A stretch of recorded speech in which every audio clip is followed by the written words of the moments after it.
In whatever you do, trying to get a car in Canada, not go for car financing. A place of personal experience, and I'm going to tell you how it all happened and what I think we should do and reasons why I think we should not go into car financing.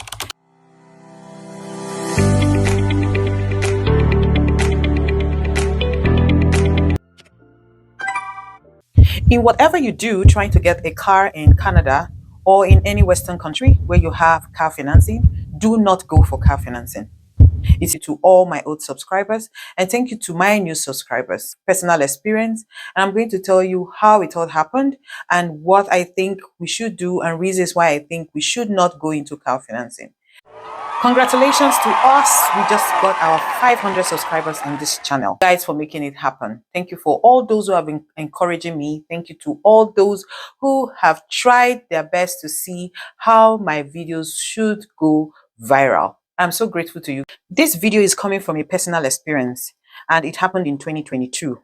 I felt I needed a car to move me around the city because I felt the stress of going for an old car, or how would I put it? I don't think I have the strength for fixing a car regularly. So I decided on my own to go for a brand new car.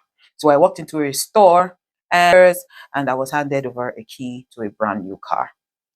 That should be a thing of happiness, or I should be very happy to be owning a brand new car. Yes, I was very happy. I was elated. I go home. I was excited. I was jubilating. But in the back of my mind, I was thinking, how are you going to make this payment regularly? Well, that never occurred to me, maybe because I was so excited driving a brand new car. Man, that excitement just nosedived after a period of time when I realized what I just put myself into. Now, on getting home, I realized, man, this is not a good choice. And I told myself, okay, you can try and see if you can return the car. I went back to the store and they were like, no, this car has been driven out of the store and it has depreciated and you have to compensate us with so. That's, I have to pay a difference. I was like, what? I just drove it for 2 days. And they were like, okay, 2 days is something that the moment the car leaves the store and the mileage starts reading, that is the moment the car starts depreciating. I was like, okay, I've made a bad choice. Let me take this car home. And I started enjoying my car. Yeah, I enjoyed this car for a while, but I wasn't happy. Why was I not happy? I went back home to read through all the paperwork I signed. Now, that is one thing I want you to take out of this video.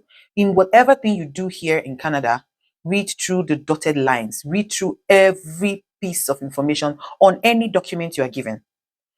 It's not even in regards to Canada. In any place you find yourself, before you sign that document, read every detail on it. That is one thing a lot of us don't know how to do. They just say, you put your signature, append the signature here, append the signature there, and you do that and you think you're fine. But no, it is not always the case. So when I went through the paperwork, I realized I just signed, will I call it my, my life, my financial life here in Canada was in shambles. Why did I say so? Because I was going to pay for that car for the next 6 years, and I was going to pay every month. I was going to pay almost $700. So do you know what that would do to me? I'm financing a car, I'm buying gas in the car, I'm servicing the car, and I'm paying car insurance for the car. So I successfully put myself in a place of no, I wasn't having any savings. And I looked at the paper more. I saw that the interest that was on it was a lot. And maybe because I was so excited getting a car, I didn't even read through all those paperwork. I knew it was given to me. I knew I was told, just go through the documents and sign. But I went ahead to sign without looking at the paper. So one thing you should look at before signing those lines, or before signing those papers in any financing car, look at the interest. If the interest seems absurd, please, that is a red flag already. You can walk away at that time. It doesn't hurt anyone to say, no, I can't continue with this deal, and go home, feel happy, and maybe come back again when you feel comfortable. But at that time, I was so excited and I went home thinking I've gotten something good for my family. But I didn't know that the interest rate was a lot. And so I was paying so much interest on the car that I just take to work and bring back home. Everybody will say, oh, your car looks beautiful. Your car looks beautiful. I like your car. That's the only thing I get. But I was dying financially because I have just put myself into a deep dish. So check the interest rate when you want to get a car. That is one of the reasons I said do not go for a finance car, because most of the time the interest rate is always very on the high side. So check on. Said you shouldn't go for a finance car is the level of depreciation. the level of depreciation is very high. Like I rightly said, the moment the car left the car company, the depreciation started. So it depreciates per second, it depreciates per minute. The more I use the car, the more the car was depreciating and the more the car was losing its value. So taking it back was not a choice and riding it was the only choice, but I was spending money riding the car. So look at that part. That is another reason why you shouldn't go for a finance car, because it depreciates per second. Not even per hour or days, it depreciates per second. As far that vehicle is on the road, it depreciates per second. So mind that when you want to go for a finance car. Important thing you should check if you want to go for a finance car is the monthly payment. Like I told you, mine was already like $700.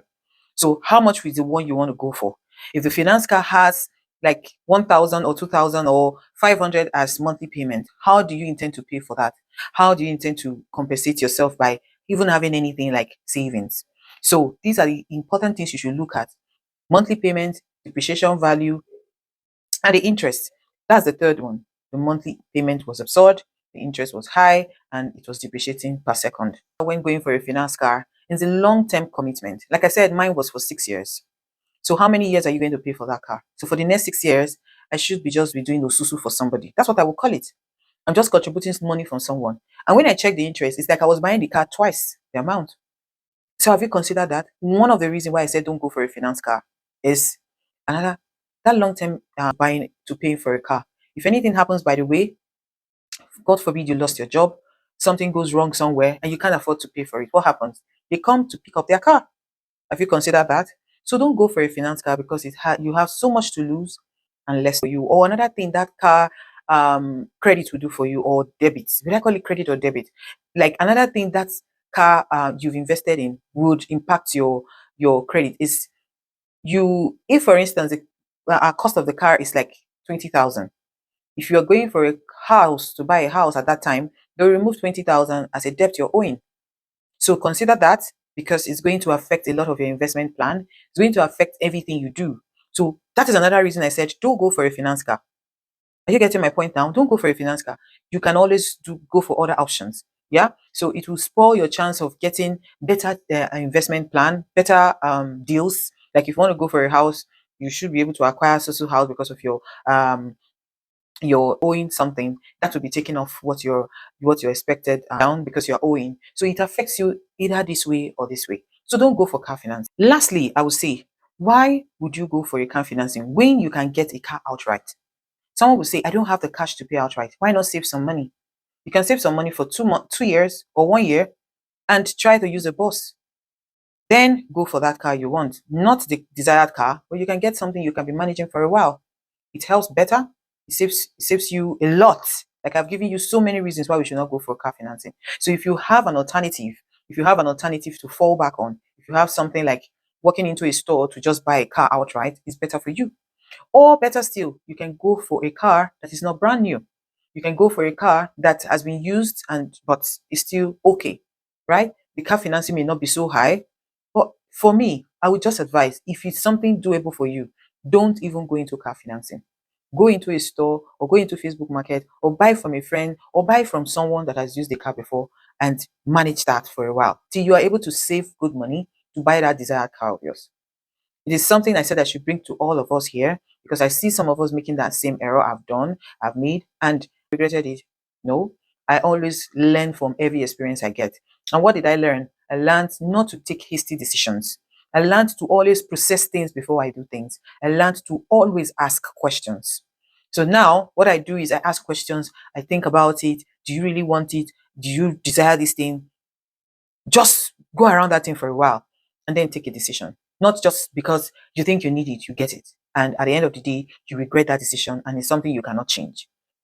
So think about this part when you decide to walk into that store to buy that car, or you decide to walk into that store to pick up that car financing. Okay. Thank you for coming to watch my videos.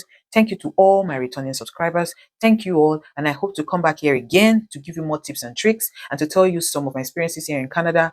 But for now, I will say bye bye and I hope to see you again.